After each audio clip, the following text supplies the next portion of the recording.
अब हम स्टार्ट करने वाले हैं एक्सरसाइज 2.1। ठीक है, तो क्वेश्चन नंबर 1 कहता है which of the following expression are a polynomial in one variable which are not. तो सबसे पहले समझते हैं कि वेरिएबल होते क्या हैं। वेरिएबल क्या होते हैं? तो कोई भी अननोन नंबर और क्वांटिटी। ठीक है, तो वेरिएबल क्या होते हैं? ऐसे क्वांटिटी, ऐसे नंबर जिनकी वैल्यू फिक्स ना हो, not fixed value. For example, अगर मैं बोलूं x minus 2 is equal to 4 होता है, तो इस क्वेश्चन में, तो अगर इस क्वेश्चन को मैं सॉल्व करूं तो ये x माइनस जाके वहां जाके प्लस हो जाएगा, तो 4 प्लस 2, ये x कितना आ गया आपका? 6 आ गया। ठीक है, बट अगर मैं इस इक्वेशन को कुछ ऐसा मान लूं, सिर्फ इतना x माइनस 2, ठीक है, और कोई टर्म नहीं इसके साथ, तो आप बता सकते हैं इसका आंसर कितना आएगा? नहीं। क्यों? क्योंकि 2 एक फिक्स टर्म है, मतलब जिसकी डिफाइंड वैल्यू 2 है। ठीक है, बट x जो है वो नॉट डिफाइंड है, हमारे पास उसकी एक सही वैल्यू नहीं है, क्योंकि x आपका 1 भी हो सकता है, 2 भी हो सकता है, 3 भी हो सकता है, 4 भी हो सकता है, और कुछ भी हो सकता है। इसीलिए ऐसे नंबर को जिनमें किसी की वैल्यू फिक्स नहीं होती, तो हम उसको लेटर्स में रिप्रेजेंट कर देते हैं, a b c, जैसे 3a 4a 5a 5x 2y z, कुछ भी हम लेटर्स की फॉर्म में उसको नाम दे देते हैं। ठीक है, तो उसे हम वेरिएबल कहते हैं। क्लियर होगी बात? सीधे शब्दों में बात करें तो वेरिएबल क्या होते हैं? अननोन नंबर, कुछ ऐसे नंबर जिनकी वैल्यू फिक्स नहीं, जैसे x माइनस 2, यहाँ पर 2 तो पता है क्या होता है, बट x की वैल्यू पता नहीं कि x यहाँ पे क्या लिख सकते हैं। तो जब हमें इसके बारे में कुछ पता ही नहीं, तो ये आगे सॉल्व भी नहीं होगा। ठीक है, अब पढ़ते हैं हम टाइप्स ऑफ। अब हम पढ़ेंगे टाइप्स ऑफ वेरिएबल, कि टाइप्स ऑफ वेरिएबल क्या होते हैं। तो वेरिएबल में भी सिंगल वेरिएबल हो सकते हैं, डबल वेरिएबल हो सकते हैं, सिंगल डबल ट्रिपल कितने भी वेरिएबल हो सकते हैं। क्लियर हो रही बातें? जैसे मान लो अगर x माइनस 2 है तो ये सिंगल वेरिएबल है, क्योंकि यहाँ सिर्फ एक वेरिएबल आ रहा है। बट अगर एक ही क्वेश्चन में बहुत सारे वेरिएबल हैं, तो हम उसे क्या बोलेंगे? एक वेरिएबल, दो वेरिएबल, तो ये डबल वेरिएबल है। ऐसे और भी हो सकते हैं, मतलब ये कोई टाइप नहीं था, बस ये समझाने का तरीका था आपको कि सिंगल वेरिएबल कभी पहचानने के लिए कि सिंगल वेरिएबल कौन से, डबल कौन से, तो आपको पता होना चाहिए। ठीक है, सिंगल वेरिएबल और भी हो सकते हैं, सिंगल वेरिएबल और भी हो सकते हैं। Suppose x square x plus 2, ये भी एक सिंगल वेरिएबल में आएगा, क्योंकि इस पूरी होल इक्वेशन के अंदर एक्स से ही एक वेरिएबल है, इस पूरी होल इक्वेशन के अंदर वाई एक वेरिएबल है। क्लियर होगी बात? तो ये दोनों अलग अलग नहीं, ये भी सेम ही है। तो इसी के साथ स्टार्ट करते हैं। क्वेश्चन नंबर फर्स्ट कहता है which of the following expression are the polynomial in one variable and which are not. तो हमें बताना है कि कौन कौन से वेरिएबल हैं और कौन से नहीं है। तो हम कुछ क्वेश्चन लिख लेते हैं। ठीक है, तो इससे पहले अगर हम एक और बात ध्यान दें कि वेरिएबल, तो हमें पता चल गया, हमें पॉलिनोमियल भी पता होना चाहिए।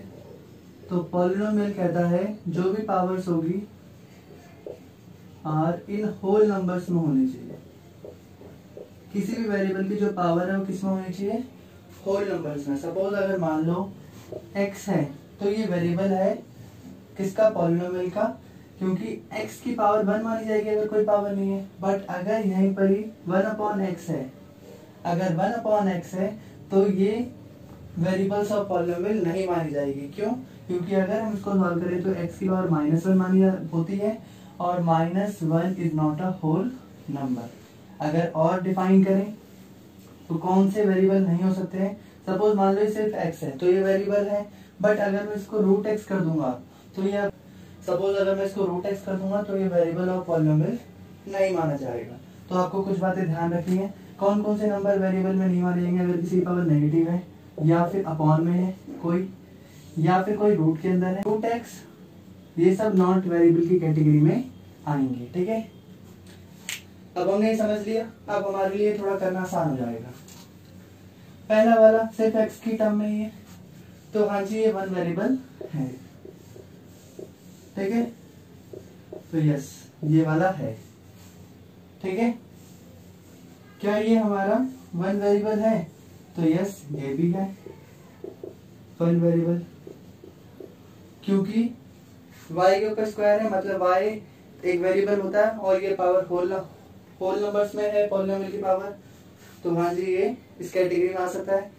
रूट है वो नंबर्स में है, हमने समझा है कि रूट वेरिएबल में नहीं होने चाहिए कभी भी। नेक्स्ट, ये वाले में क्या हुआ कि t एक वेरिएबल होता है, अननोन नंबर है, इसके ऊपर अंडर रूट है, इसका मतलब ये एक वेरिएबल नहीं है, तो ये वाला इस कैटेगरी में नहीं आएगा। नेक्स्ट बात करें, हमने पहले ही पढ़ रखा है 1/y कभी भी वेरिएबल और पॉलिनोमियल नहीं हो सकता, तो ये वाला भी इस कैटेगरी में नहीं आएगा। ठीक है, ध्यान दीजिएगा ये सारे के सारे वन वेरिएबल टर्म है, मतलब यहाँ पर भी सिर्फ एक ही टर्म t की बात हो रही है, यहाँ पर भी सिर्फ y की बात हो रही है, तो ऐसे ही वन वेरिएबल है, बट ये वन वेरिएबल पॉलिनोमियल के हिसाब से नहीं है। क्यों नहीं है? क्योंकि कोई भी वेरिएबल अगर अंडर रूट के अंदर हो या बॉन में हो तो वो वेरिएबल और पॉलिनोमियल नहीं माना जाएगा। ठीक है, नेक्स्ट x y t, तो ये थ्री वेरिएबल है। क्लियर है, तो ये भी इस कैटेगरी में नहीं आता। समझ में आ गया? क्वेश्चन नंबर 2, इसमें आपको एक टर्म मिलेगी कोफिशिएंट। तो कोफिशिएंट क्या होता है, ध्यान से सुनते हैं। अ कांस्टेंट टर्म, ठीक है, कोई भी ऐसी कांस्टेंट टर्म क्या होती है बताते हैं। फॉर एग्जांपल 2x² + 2x + 5, ये है एक इक्वेशन हमारे पास। अगर मैं बात करूं coefficient of x², coefficient of x, तो हमेशा जो कोफिशिएंट होता है वो हमेशा वेरिएबल का निकलता है। अब ये डिपेंड करता है कि किस वेरिएबल का आपसे पूछा जा रहा है। मान लो यहाँ पर वेरिएबल यहाँ पर भी है और यहाँ पर भी है। x² के साथ वाली की जो कांस्टेंट टर्म है ये 2 है, तो हम कह सकते हैं कोफिशिएंट ऑफ x² जो है वो कितना है 2।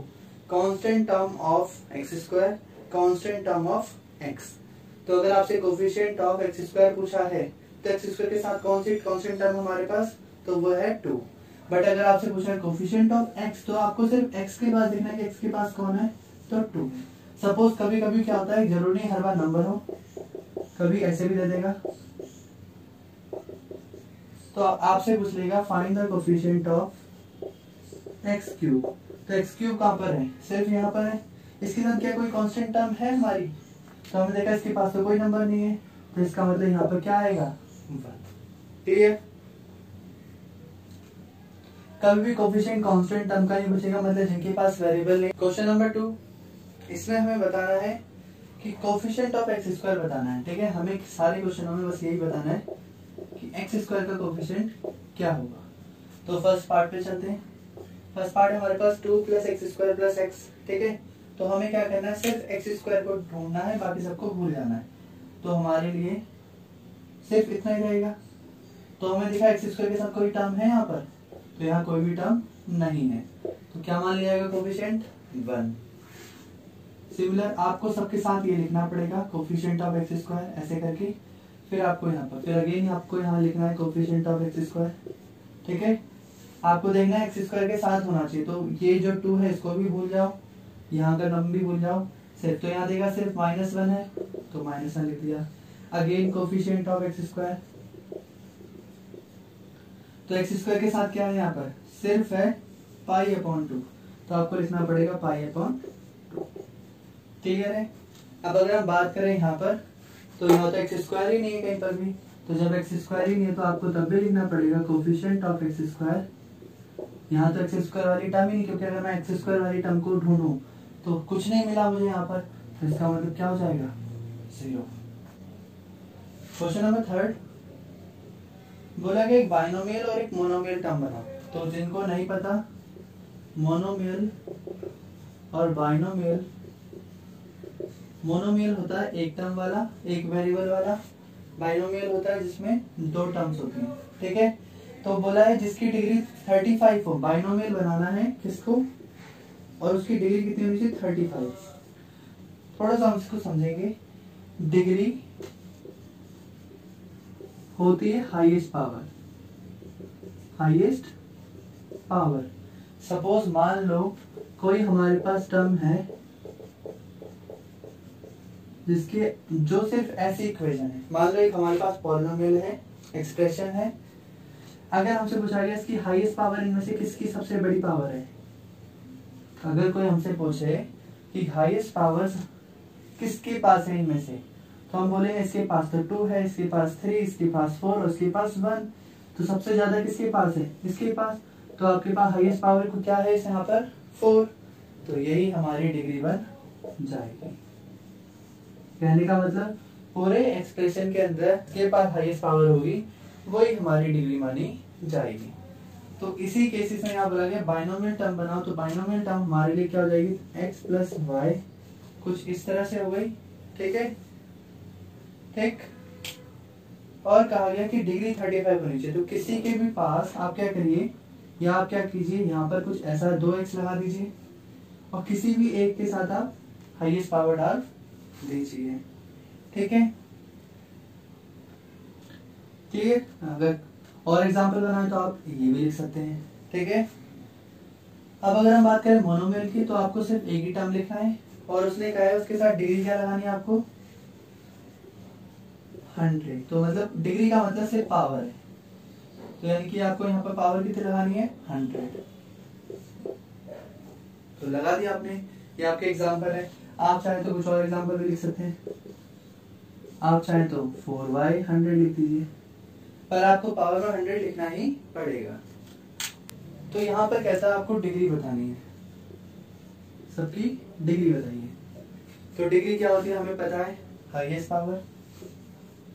पूरे एक्सप्रेशन के पास में, पूरे एक्सप्रेशन में जिसके पास हाईएस्ट पावर होगी वही हमारी डिग्री होगी। जैसे यहाँ पावर 3 है, मैं अगर एक को मैं थोड़ा सा अच्छे से लिख देता हूँ, सिर्फ पावर्स को यहाँ लिखूंगा। ये 3 है पावर में, ये पावर इसकी 2 है, इसकी पावर कुछ नहीं, इसका मतलब 1 है। तो हमें दिख रहा है 1 2 3 में 3 बड़ा होता है।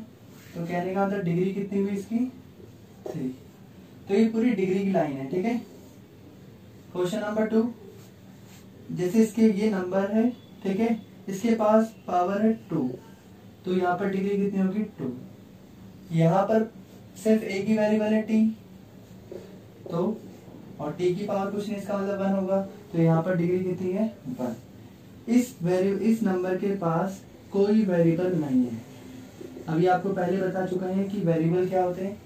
तो यहाँ पर कोई भी वेरिएबल नहीं है, तो जब वेरिएबल ही नहीं है तो उसकी पावर क्या होगी, तो यहाँ पर क्या हो जाएगा 0। ठीक है, कहने का मतलब degree of polynomial is the highest power of variable।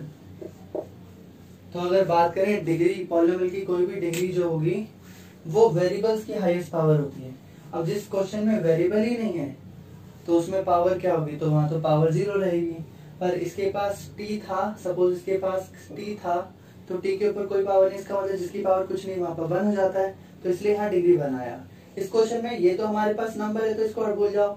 तो फिर बचा हमारे पास सिर्फ y, तो y की पावर 2 है, इसलिए यहाँ पर डिग्री 2 आई। इस क्वेश्चन में देखिए यहाँ ये भी वेरिएबल, ये भी वेरिएबल, ये भी वेरिएबल, बट इसकी पावर 1, इसकी पावर 2, इसकी पावर 3, इसलिए यहाँ पर जो डिग्री है वो कितनी है 3। अब अगर हम क्लासिफाई करें पॉलिनोमियल को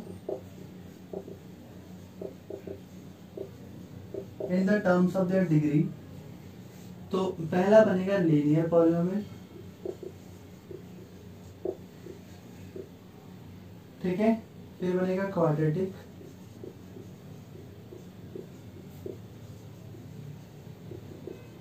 फिर आएगा क्यूबिक,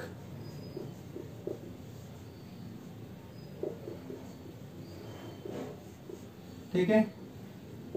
तो लीनियर क्या होता है, जिनकी डिग्री 1 होती है, जिनकी डिग्री 1 होगी वो हमारे लीनियर पॉलिनोमियल होंगे। जिनकी डिग्री 2 होगी वो हमारे क्वाड्रेटिक पॉलिनोमियल होंगे। जिनकी डिग्री 3 होगी वो हमारे क्यूबिक पॉलिनोमियल।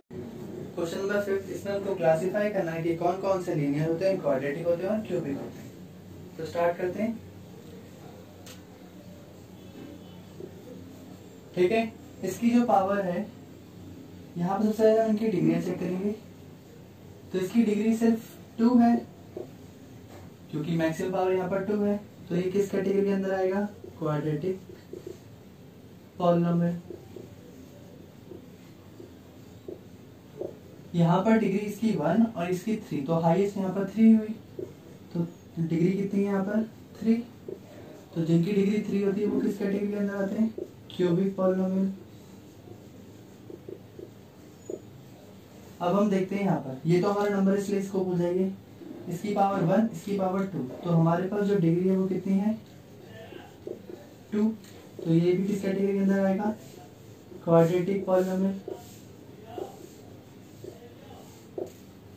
ठीक, यहाँ पर अगर ध्यान से देखेंगे तो ये तो नंबर है, हटा दो इसे, हम सिर्फ वेरिएबल पे ध्यान देंगे।